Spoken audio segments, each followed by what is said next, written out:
ছোটবেলা থেকেই আমাদের এলাকার মধ্যে মন্দির, মসজিদ, গির্জা, প্যাগোডা অলমোস্ট একই জায়গাতেই থাকে, খুব বেশি দূরে থাকে না।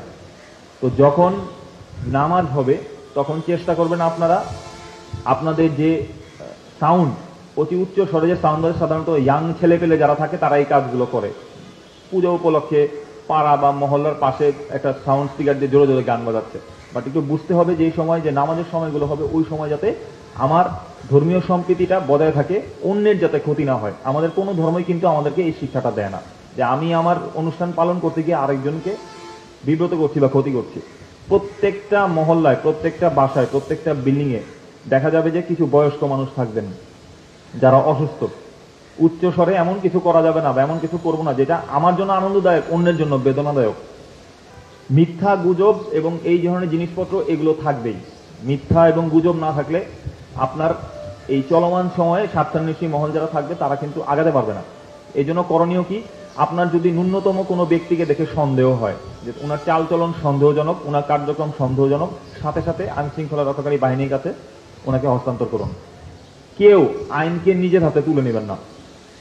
আপনাদের প্রতি আমার রিকোয়েস্ট, কেউ আইনকে নিজের হাতে তুলে নেবেন না। আমি কথা দিচ্ছি আমাদের পৌঁছাতে যতক্ষণ, শুধু ক্যাম্প থেকে পৌঁছাতে যতক্ষণ, ততক্ষণ পর্যন্ত হোল্ড করে রাখবেন। বাট কোনো বিষয় নিয়ে মারামারি, ঝগড়া বিবাদ, ফ্যাসাদ, একটা ঘটনা তৈরি হয়ে যাওয়া, হাইপ হয়ে যাওয়া, এইসব জিনিস যাতে আমাদের মধ্যে না হয়। আমি আবার বলছি, অনেকে হয়তো চেষ্টা করতে পারে যে একটা সিচুয়েশন তৈরি করে কোনো মতে এই জিনিসটাকে একটা হাইপ তৈরি করা যায় কিনা, ভাইরাল হওয়া যায় কিনা, এই জিনিসটার সুযোগটা যাতে আমরা না দিই। তো সেই জন্য আমরা চেষ্টা করবো যে এই ধরনের কার্যবলী করে কেউ যদি চেষ্টা করে কোনো সিচুয়েশন ক্রিয়েট করে, আমরা এটাকে আগে ডিফিউজ করে দিব এবং সাথে সাথে তাকে থানায় বা সেনাবাহিনীর কাছে হস্তান্তর করবেন। আমরা আমাদের সিস্টেমে তাকে জিজ্ঞাসাবাদ করে আইন অনুযায়ী যে ব্যবস্থা আছে সেই ব্যবস্থা আমরা গ্রহণ করব। এটা পসিবল না।